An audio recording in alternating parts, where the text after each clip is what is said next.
Good evening. This is Clarence Williams with another edition of Now and Then. I want to talk to you about a nation in crisis.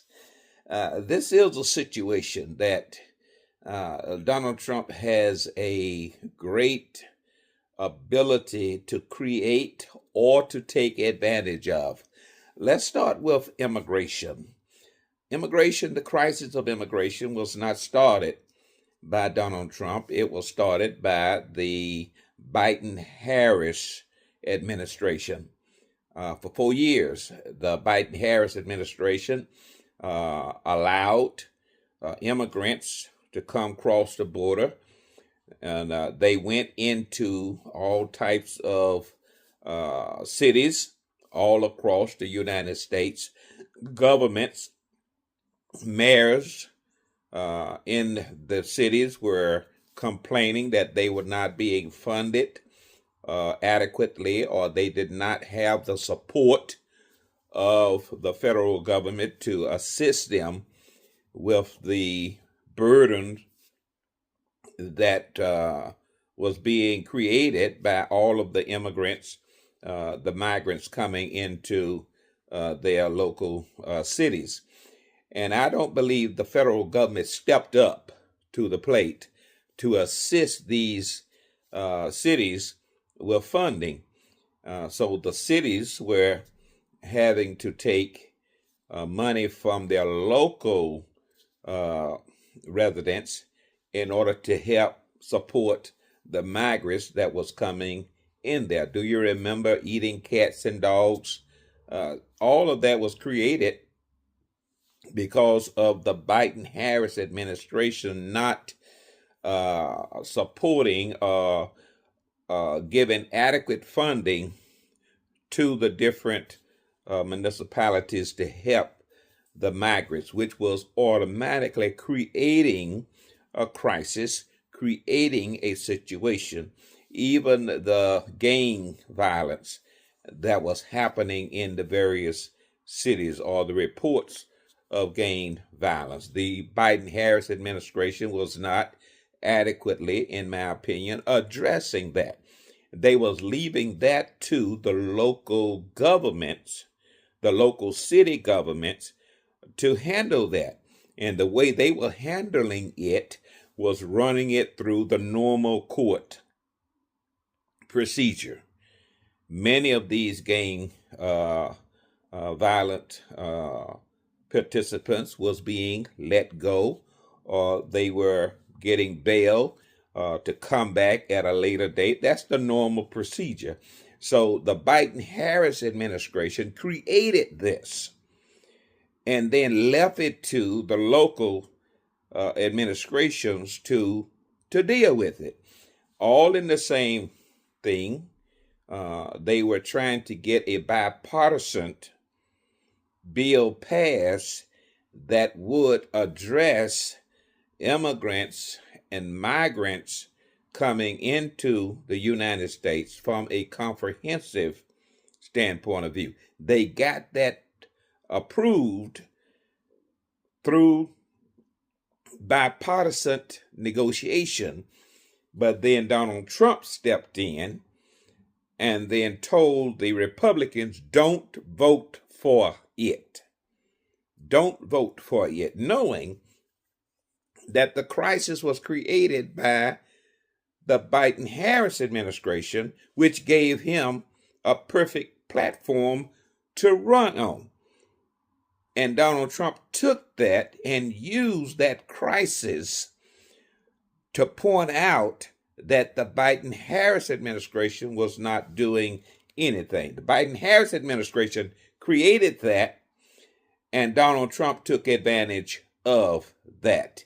Now, they should have known that Donald Trump was going to run on immigration. So to give him a platform to run on did not make no sense, but that's what they did.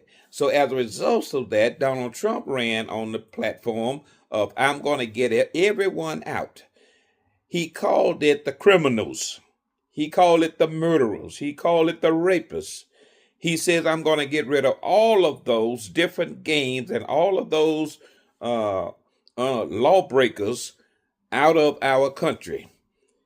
And naturally, the population of the United States believed that.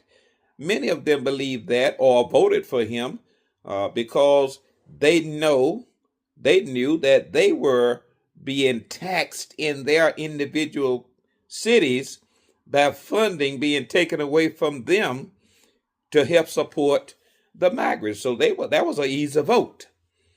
Well, what Donald Trump did not tell them was that he was going to create a mandate that was going to send ICE agents into all different cities and just round up everyone that didn't look like you belonged in the city. They were going to just round you up. It wasn't then based on thieves or murderers. It was anyone that did not look like they belonged there. Just recently, the Native Americans now are being targeted. Why? Because they look differently. And then their leaders are now telling them, make sure you have proper ID. Now, these are Native American Indians. Native Americans, if anyone belongs in this country, they do. But ICE agents are trapping them, stopping them on the streets. What did the Supreme Court say? While we are taking the case, Donald Trump can continue to stop anyone that he wish to stop. And there we are. So how it's going to turn out as far as Supreme Court is concerned, it probably is going to rule in Donald Trump's favor. That's a crisis. And Donald Trump has created the crisis and then taken the crisis all the way to the Supreme Court because of the crisis that he perceived is there. He is sending ICE agents into cities now. Why? Because of the perceived crisis. And then he's sending National Guards into the cities. Why? Because of the perceived crisis. Again, crisis was not created by Donald Trump, but he's taken advantage of the crisis. How about tariffs?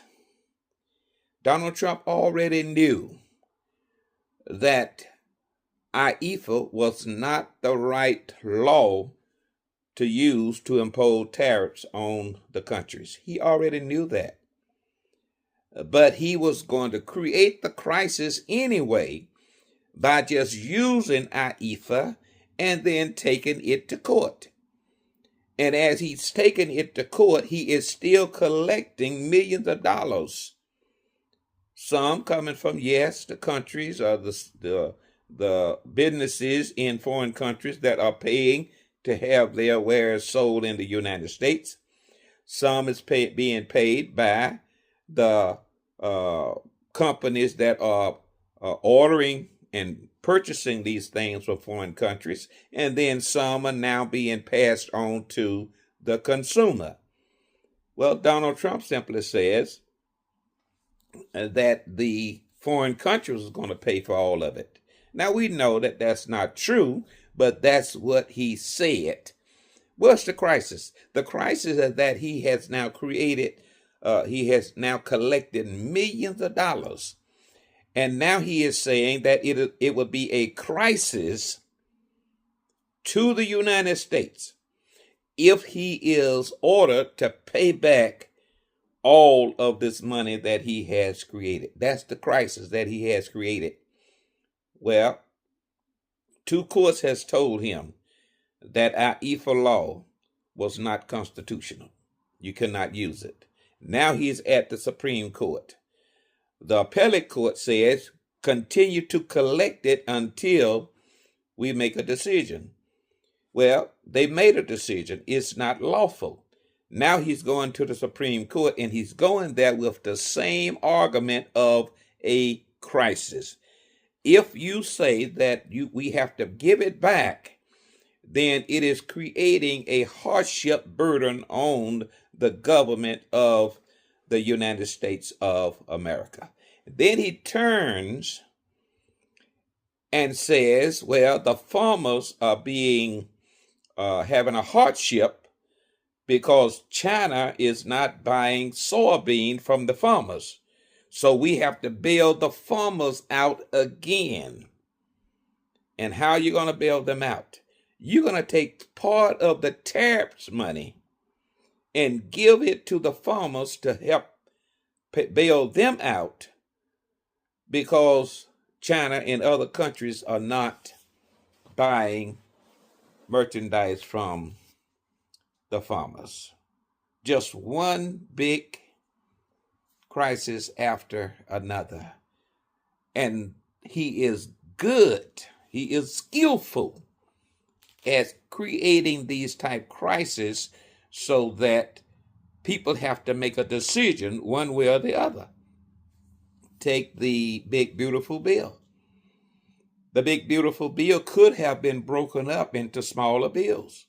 That's what the Republicans wanted to do. Donald Trump said, no, we don't want to do that. We're going to put everything in one big beautiful bill. And then we're going to challenge you to vote against it, not vote for it. We're going to challenge you to vote against it. He knew he had the Republicans' votes to pass it in the House and the Senate. And what he was doing was challenging the Republicans to vote against it. Because he said, if you vote against it, then we're going to primary you. And so you had best vote for it. That's how the big beautiful bill got passed. Now that the big beautiful bill is passed, he comes around now with the continuing resolution. Now let's go back to March. Remember when Chuck Schumer agreed with 9 Democrats to pass the continuing resolution? Well, they did that. Chuck Schumer said he did it because DOJ was already laying off countless of employees, federal employees. And if the government was shut down, then Donald Trump would have free way to furlough more employees, never to bring them back. So Chuck Schumer said, well, I am going to help maintain these federal employees keep their jobs, and that's why I'm voting for it. That was in March. From March to now, Republicans haven't done anything for concerning the budget. Now the crisis is again. And Donald Trump is telling the Republicans, don't talk to the Democrats. So the crisis now is that on the 1st of October, the government is going to be shut down unless the Democrats cave in again. Chuck Schumer said, I'm not going to cave. Hakeem Jeffries said, I'm not going to cave. And so they are running around, trying to get Donald Trump to have a meeting with them. What is Donald Trump doing? Donald Trump is going to different sports arenas. Donald Trump is playing golf. What are the Republicans doing? They are on vacation. They have counseled, Mike Johnson have counseled all votes in the House. So the Republicans are not running around doing anything. Why? Because Donald Trump has already figured out what he's going to do if the government shut down and what he's going to do if it doesn't shut down. The Democrats are the ones that you see on television trying to justify and trying to tell the Americans that it's not their fault because they're doing all they can do to try to keep the government open. They are the ones that trying to do that, not the Republicans, because Donald Trump know how to deal with a crisis. He know what he's going to do when the government shut down, and he knows what he's going to do if it doesn't shut down. And so he has the cards, he has the dice, and he's willing to roll the dice.